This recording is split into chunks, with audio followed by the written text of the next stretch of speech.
जगन्नाथ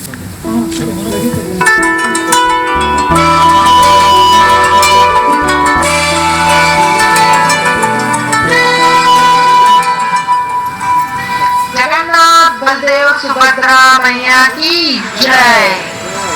आज इस शुभ अवसर पर हम इन बहन भाइयों के संबंधों के माधुर्य को प्रस्तुत करने का प्रयास कर रहे हैं।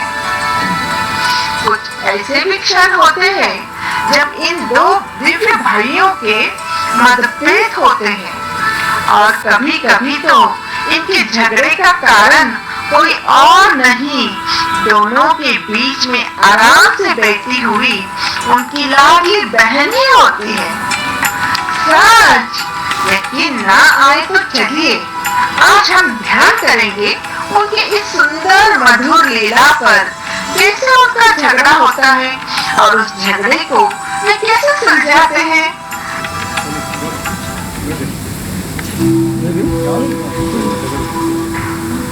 एक समय की बात है, कुछ डाकू एक ब्राह्मण की गैया चुरा लेते हैं।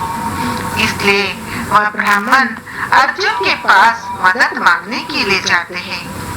पर उस समय अर्जुन का गांडीव धनुष द्रौपदी के कक्ष में होता है, जहाँ युधिष्ठिर पहले से ही उपस्थित होते हैं। पांडवों के बीच एक नियम था कि द्रौपदी के कक्ष में जब एक भाई रहता हो तो दूसरे को प्रवेश नहीं, परंतु आपातकालीन परिस्थिति में अर्जुन को द्रौपदी के कक्ष में जाना पड़ता है और इसीलिए वह प्रायश्चित करने के लिए यात्रा पर निकल पड़ते हैं। एक भक्त के लिए हर प्रसंग भगवान कृष्ण की सेवा करने का अवसर होता है, परंतु दुष्ट मानसिकता वाले लोगों के लिए हर प्रसंग भय और चिंता का स्रोत बन जाता है। ऐसा ही कुछ दुर्योधन के आंतरिक कक्ष में हो रहा था।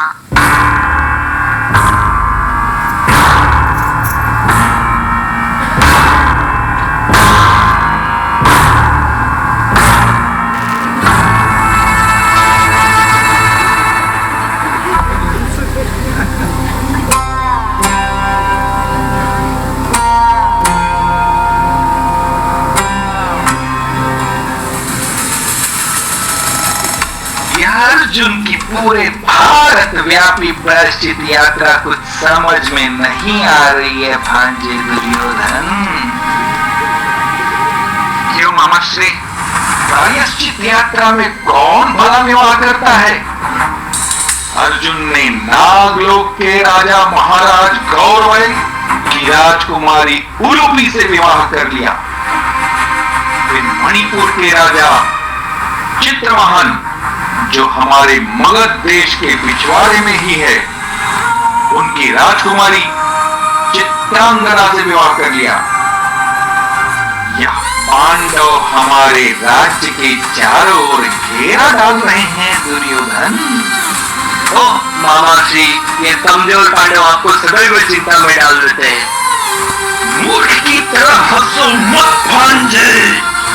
सोचो, अर्जुन का गांडीव धनुष द्रौपदी के कक्ष में क्या कर रहा था? यह सब पूर्व निर्धारित लगता है, उस धूर्त कृष्ण के द्वारा भांजे, उस धूर्त कृष्ण के द्वारा।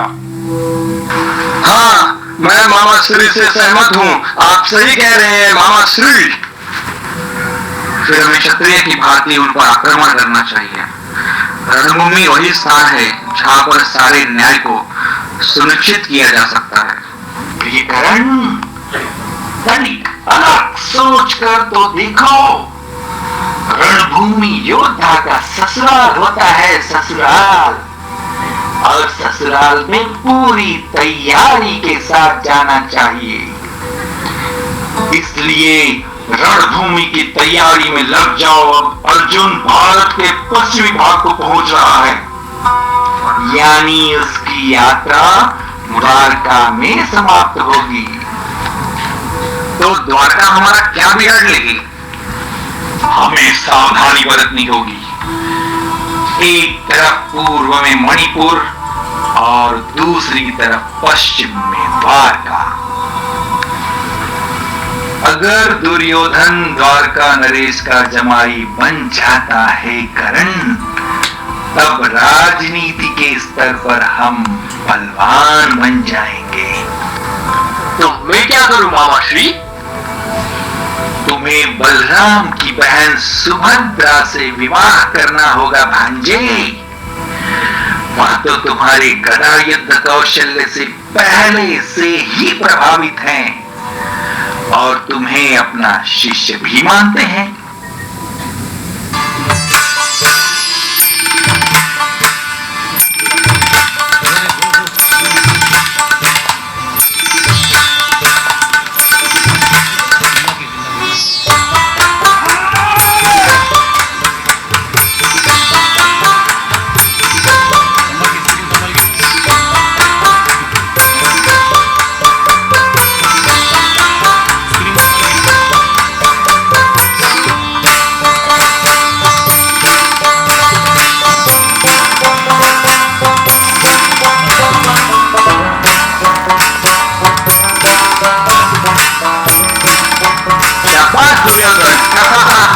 इसमें अंश मात्र भी शंका नहीं कि तुम विश्व के सर्वोत्तम गदाधारी योद्धा हो।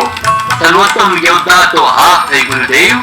दुर्योधन, तुमने अपनी कला से मुझे बहुत प्रसन्न कर दिया है, इतना कि मैं आज तुम्हें कुछ देना चाहता हूँ। मांगो दुर्योधन, कोई वर मांगो। क्या आप इस विषय में सचमुच गंभीर है? क्योंकि मैं हस्तिनापुर से द्वारका तक किसी विशेष उद्देश्य से आया हूँ। मैं आपके विशेष आशीर्वाद का अभिलाषी हूँ गुरुदेव। मेरे प्रिय वत्स, मांगो, निसंकोच मांगो।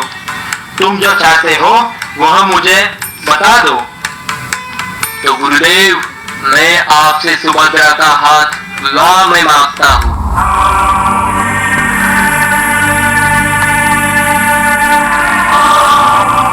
अगर तुम मुझसे मेरे कोई भी वस्तु मांगते जो मेरे अधिकार में होती तो तुम्हें तुरंत दे देता, परंतु सुभद्रा का हाथ तो सुभद्रा का है ना, उस पर उसका भी अधिकार है।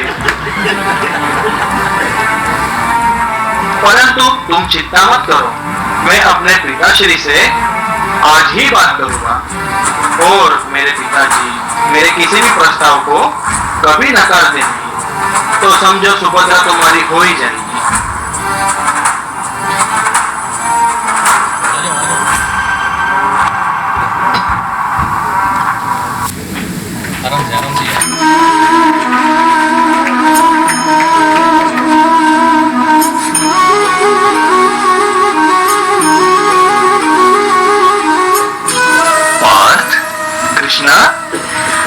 दर्शन पाकर मेरी प्रायश्चित यात्रा सफल हो गई है। मनमोहन, बहुत दिनों से ये यात्रा चल रही थी। हाँ, वो तो तुम्हारे केश और वेश से पता चल ही रहा है। अब इस सन्यासी के वेश को त्याग कर फिर से अर्जुन रूप में? ना पार्थ, अभी नहीं, कुछ समय और।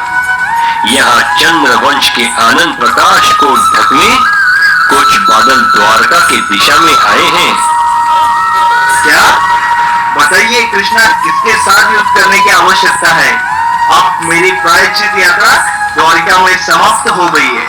लगता है अब इस गांडीव के उपयोग का समय आया है। नहीं अर्जुन, क्या तुम दाऊ भैया से युद्ध करोगे? मैं समझा नहीं गोविंद। हे महाबाहु, हर प्रसंग गांडीव से नहीं जीता जाता, इसलिए तुम्हें इस साधु वेश को उतारना नहीं है। पार्थ, चलो अब दाऊ भैया को मिलते हैं, पर अर्जुन बनकर नहीं, एक सन्यासी बनकर। परंतु दाऊ भैया को चलना? दाऊ भैया और मैं भिन्न व्यक्ति नहीं है पार्थ। उनका मुझ पर पूरा विश्वास है और मेरा तुम पर पूरा विश्वास है, और तुम मुझ पर विश्वास करते हो ना? विश्वास? मैं आपका, ये विश्व आपका, मेरा जीवन आपका, मेरा जीवन का हर प्रसंग आपकी प्रसन्नता के लिए है केशव। बस तो फिर जैसे मैं कहूँ बस वैसे ही करते जाओ। चलो मेरे साथ।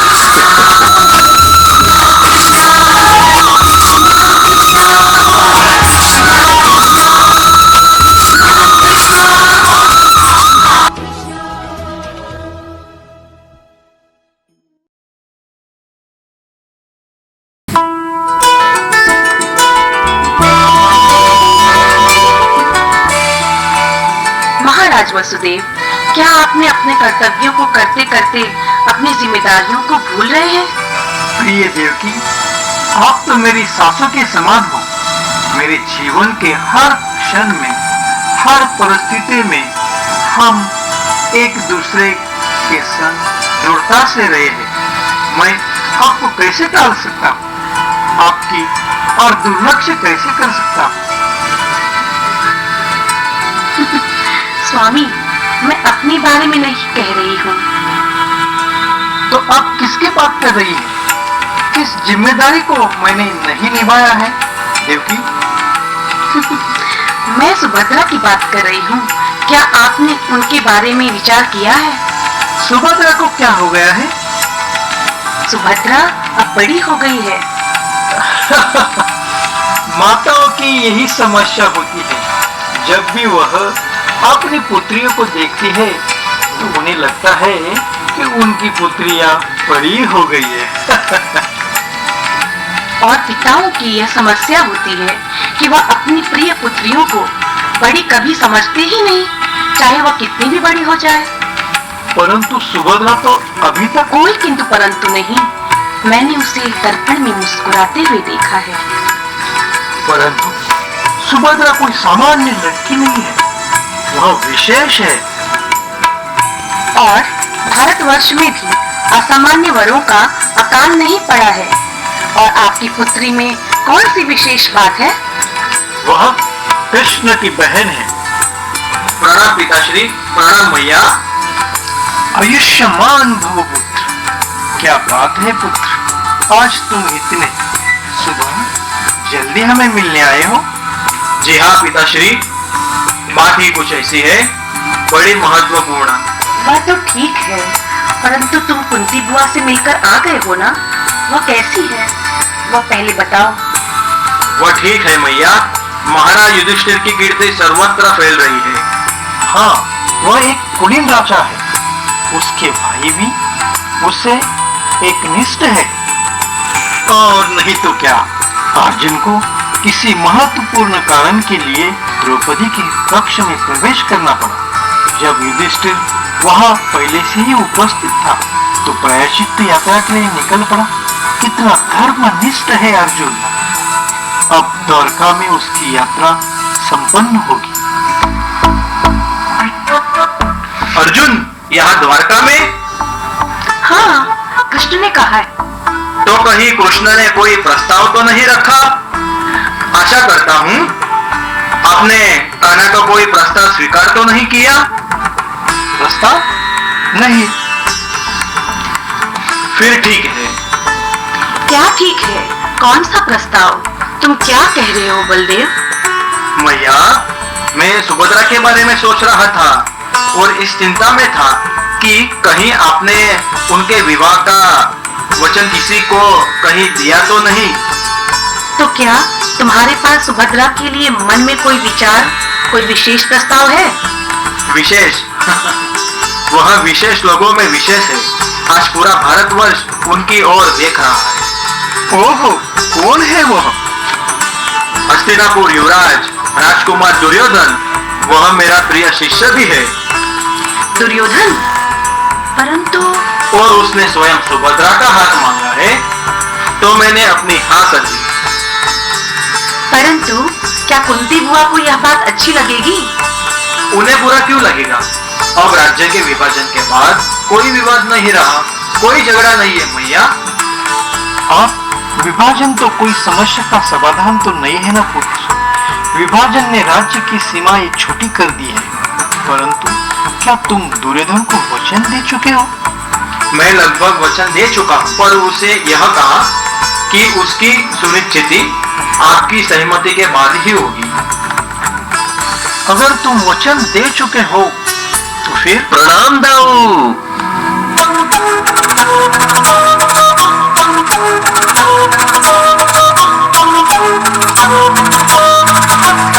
आयुष्मान भव पुत्र। लगता है दाऊ भैया की दुर्योधन ने खूब सेवा की है। कृष्ण, खुश खबर सुनो। बलराम एक बहुत ही अच्छा प्रस्ताव तुम्हारे प्रिय बहन सुभद्रा के लिए लाया है। मैं जान गया था दाऊ भैया घर आते हैं तो सबके लिए कुछ न कुछ उपहार अवश्य ले आते हैं। तो मेरे लिए क्या लाए दाऊ? यहाँ पे सुभद्रा के विवाह की चर्चा चल रही है और इसे अपने उपहार की पड़ी है। स्वार्थी मत बनो कृष्ण। अपने बड़े भैया से उपहार मांगने में कौन सा स्वार्थ? यह स्वार्थ नहीं है, स्नेह है दाऊ। अपने मधुर शब्दों से मुझे चलना नहीं कृष्णा। तुम यहाँ आने से पहले हम एक महत्वपूर्ण विषय पर चर्चा कर रहे थे। यह तो मैं जान गया था दाऊ।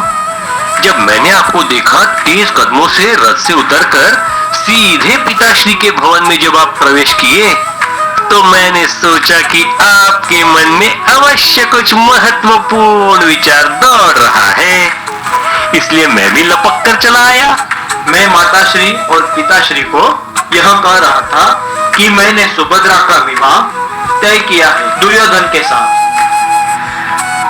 हमारी चंद्रमा जैसी बहन तो निश्चित ही चंद्रवंशी घराने में ही जानी चाहिए। अच्छा सर्वोत्तम, अभी तो कृष्ण की भी सहमति इस प्रस्ताव को आ चुकी है। फिर तो अभी यह निर्णय लेने में कोई रुकावट नहीं है। बस सुभद्रा को पूछना रह गया है। मुझसे क्या पूछना रह गया है भ्राताश्री? पहले मेरा प्रणाम तो स्वीकार कीजिए। आयुष्मान भव बहना, तुम सदा सुखी रहो। तुम्हारा विवाह विश्व के सर्वोत्तम व्यक्ति के साथ हो। जय हो। परंतु चंद्रमा जैसी हमारी बहन चंद्रवंशी घराने में जाने का निर्णय सूर्यास्त की बेला में नहीं, सूर्योदय के समय लेना चाहिए। इससे सुभद्रा के वैवाहिक जीवन की सुरक्षा सुनिश्चित होगी।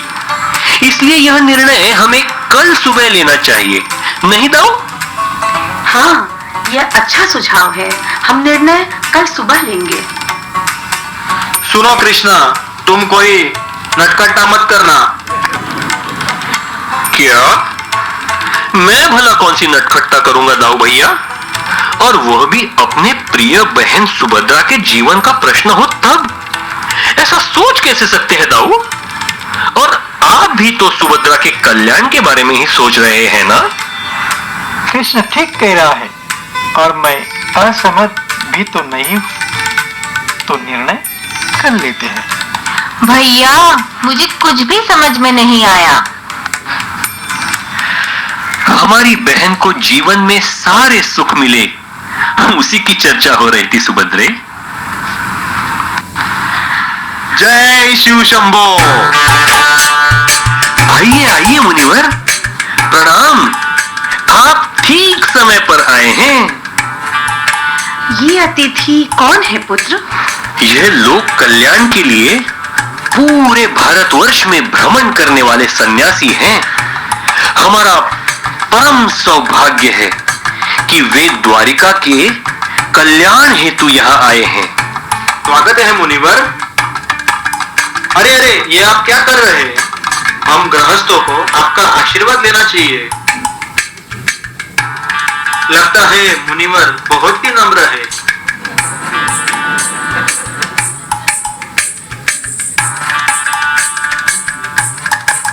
सुभद्रे, सन्यासी महात्मा की सेवा में कोई कमी नहीं होनी चाहिए।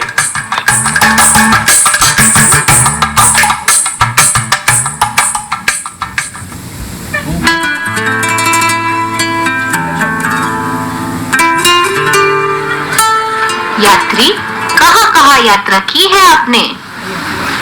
मैं पूरे भारतवर्ष में भ्रमण कर चुका हूँ। अब यहाँ द्वारका में अपनी यात्रा समाप्त कर रहा हूँ। अच्छा, सचमुच? तो आपने अपनी यात्रा में अर्जुन को कहीं देखा है? अर्जुन?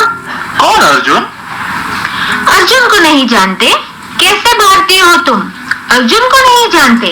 गुरु द्रोण के शिष्य, महाराज युधिष्ठिर के अनुज, सर्वश्रेष्ठ धनुधर अर्जुन। ओ अच्छा, ओ उसे तो मैंने बहुत समीप से देखा है, बहुत ही समीप से।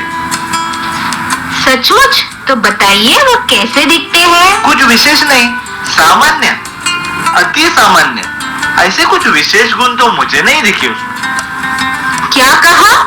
पांडु पुत्र अर्जुन, द्रोणाचार्य के शिष्य, विश्व के सर्वश्रेष्ठ धनुधर, और तुम्हें उनमें कोई अच्छे गुण नहीं दिखाई पड़े? यदि आपकी दृष्टि में इतना दोष है तो ब्राह्मण देवता, कम से कम आप अपनी जीवा पर तो नियंत्रण रखिए। अरे सुभद्रा, एक गरीब ब्राह्मण पर इतना क्रोध, यह तो तुम्हें शोभा नहीं देता। भैया, इस ब्राह्मण का दुस्साहस तो देखिए। कह रहा है अर्जुन में इसे कोई अच्छे गुण नहीं दिखे।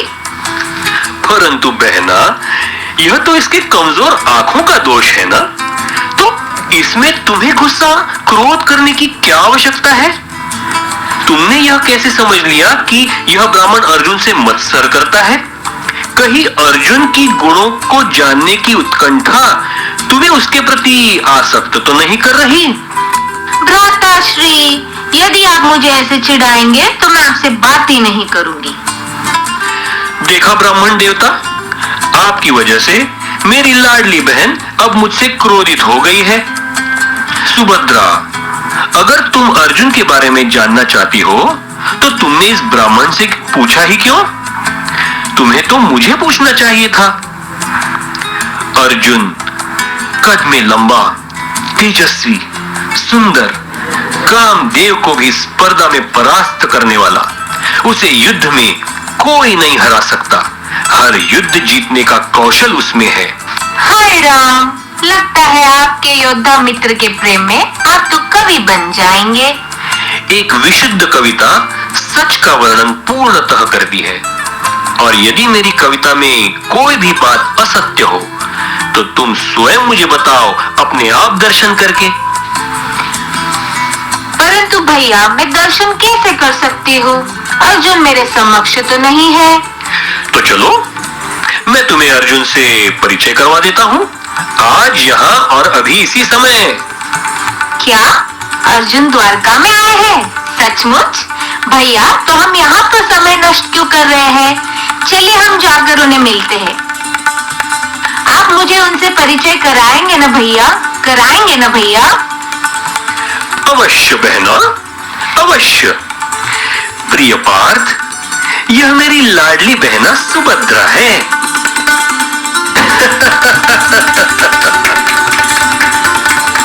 तो यदि यह प्रस्ताव तुम्हें स्वीकार हो पार्थ, क्या मैं पिताश्री से आप दोनों के विवाह के संबंध में चर्चा करूं?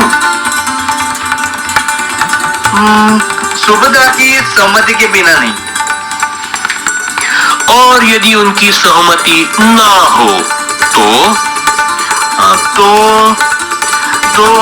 तो विवाह का प्रश्न ही नहीं उठता। और यदि सुभद्रा की सहमति हो तो तब तो मुझसे बड़ा भाग्यवान इस धरती पर और कोई हो नहीं सकता है केशव। अच्छा, सहमति तो सुभद्रा के मुख पर अति प्रकाशित हो रही थी अर्जुन।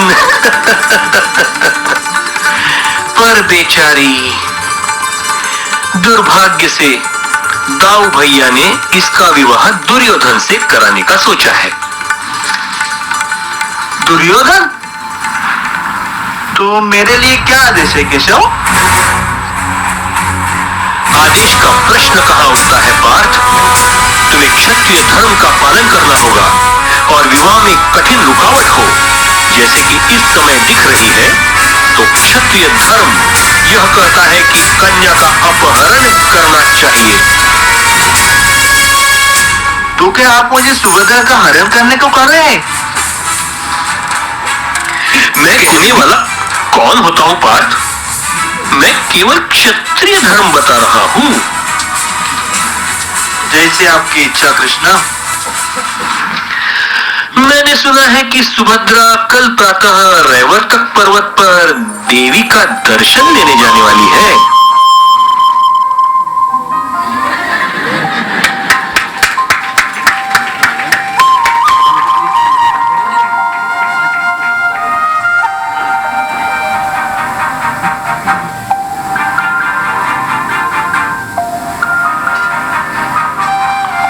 अरे आर्यपुत्र कहाँ गए? सुभद्रा, मैंने सुना है कि तुम कल प्रातः रैवर्तक पर्वत पर दर्शन लेने जा रही हो। नहीं भैया, मैं तो रेवर्तक पर्वत पर नहीं जा रही हूँ। नहीं जा रही हो? ओह, तो शायद मैंने सुना है कि तुम दुर्योधन से विवाह करके हस्तिनापुर जा रही हो। भैया, ये क्या कह रहे हो? ठीक वही जो तुमने सुना। और यह आपसे किसने कहा? दाऊ भैया ने बताया। और तुम तो जानती हो कि दाऊ भैया केवल गरजने वाले बादल नहीं, वह बरसते भी हैं और घमासान बरसते हैं। और उन्होंने तो पिताश्री और माताश्री दोनों को मना लिया है। भैया, वह तो मैं सौभाग्य से मैं वहां समय पर पहुंचा और इस निर्णय को कल सुबह तक स्थगित किया। परंतु मैं दुर्योधन से कभी विवाह नहीं करूंगी। अगर तुम्हारा यह निर्णय अटल है तो रैवर्तक पर्वत पर पूजा करने के लिए अवश्य जाओ। जैसे आपकी आज्ञा भ्राताश्री। हमारे जीवन में आज्ञा पालन नहीं, अब निर्णय लेने का समय आया है सुभद्रे। अगर तुम कल पूजा के लिए जाओगी तो अर्जुन निश्चित ही तुम्हारा हरण करेगा। यशस्वी भव। सुभद्रे, याद रहे, कल रथ तुम्हें चलाना है, अर्जुन को नहीं। जी भैया।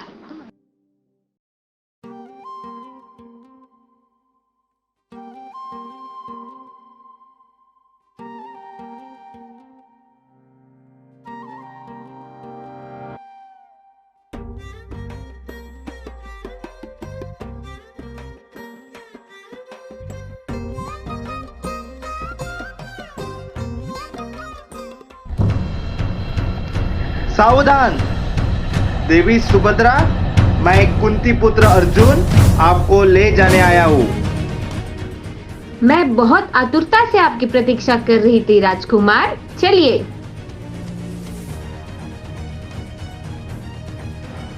देखो तो, सुभद्रा स्वयं रथ चला रही है और वो सन्यासी कोई और नहीं, स्वयं कुंती पुत्र अर्जुन है। हमें जल्द से जल्द दाऊ भैया को जाकर यह बात बतानी होगी।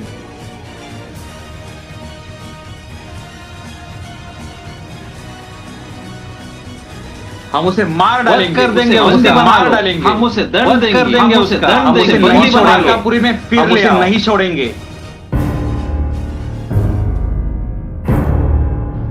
द्वारका के योद्धाओं, कुंती पुत्र अर्जुन ने हमारा अपमान किया है, हमारे आतिथ्य का, द्वारका के आतिथ्य का अपमान किया है। उसने सुभद्रा का हरण किया है।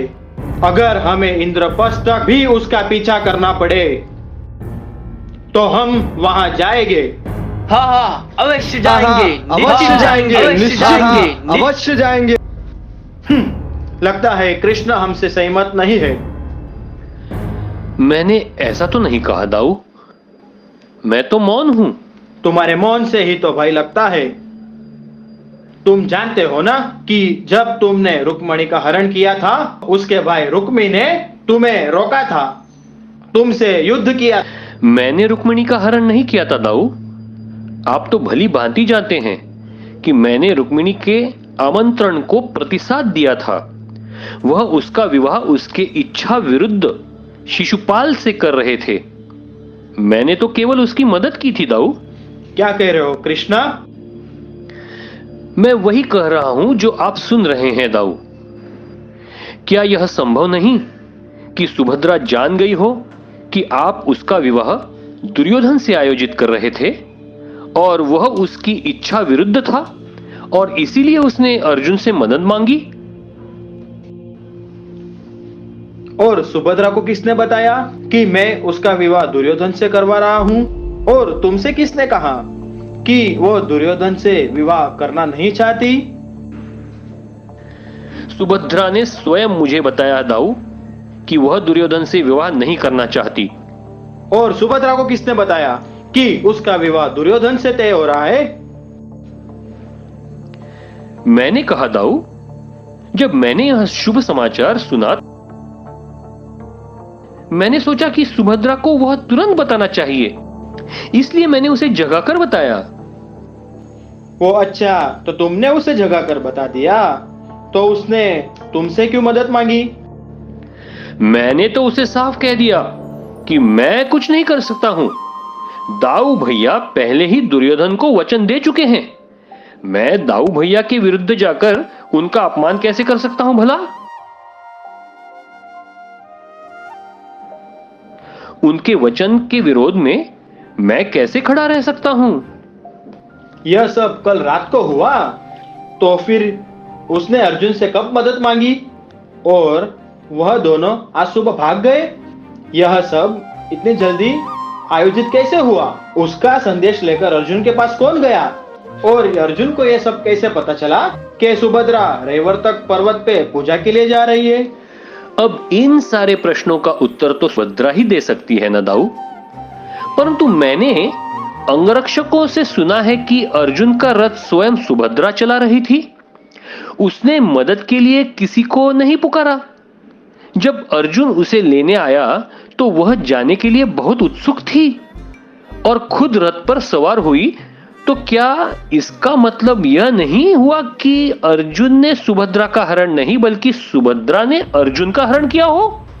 अर्जुन ने हमें धोखा दिया है, उसने हमारे विश्वास को तोड़ा है, उसने यदुकुल का अपमान किया है, उसने द्वारका के आतिथ्य का अपमान किया है, उसने यदुकुल का अपमान किया है, उसने द्वारका के आतिथ्य का अपमान किया है। हम यह सहन नहीं कर सकते, हम अर्जुन का वध कर देंगे, हम अर्जुन को यमराज के सदन में भेज देंगे, हम उसे मार डालेंगे, वध कर देंगे उसका, उसे बंदी बना लेंगे और द्वारका में फिर से ले आओ, हम उसे मार डालेंगे, वध कर देंगे उसका, हम उसे नहीं छोड़ेंगे। हम यह सहन नहीं कर सकते, हम अर्जुन का वध कर देंगे, हम अर्जुन को यमराज के सदन में भेज देंगे, उसे सबक सिखाएंगे, हम उसे दंडित करेंगे, हम उसे मार डालेंगे, हम उसका वध कर देंगे। मैं आपके साथ हूं,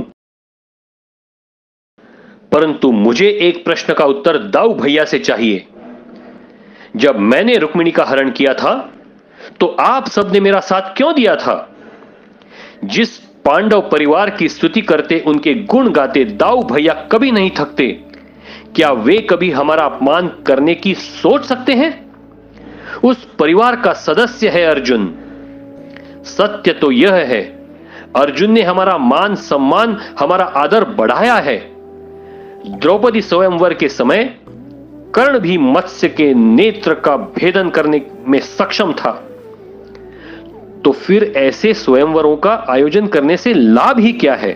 कन्या कोई उपहार नहीं होती जो स्पर्धाओं में, प्रतियोगिताओं में पुरस्कार के रूप में भेंट में दी जाए, और कोई वस्तु नहीं जो बलवान और शक्तिशाली लोगों द्वारा जीती या हारी जा सके। अर्जुन ने इस विवाह व्यवस्था में खोट देखी और सुभद्रा हरण करके हमारे सम्मान की रक्षा की है।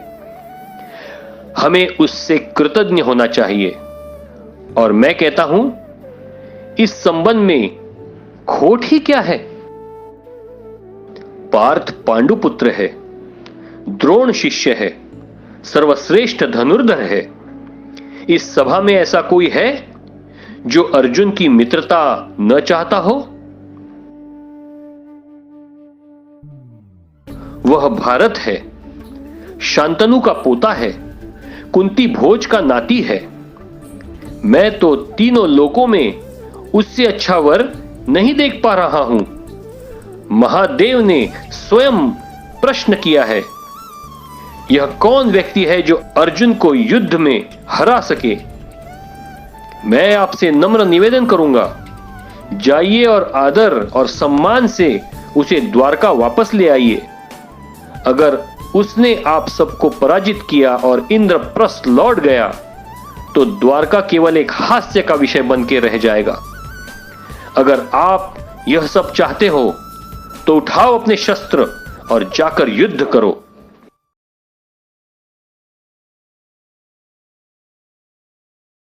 मैं जानता था कि इसे बोलने का अवसर मिलेगा तो यह हम सबको चुप करा देगा। अब जाओ और जमाई राजा को द्वारका लेके आओ।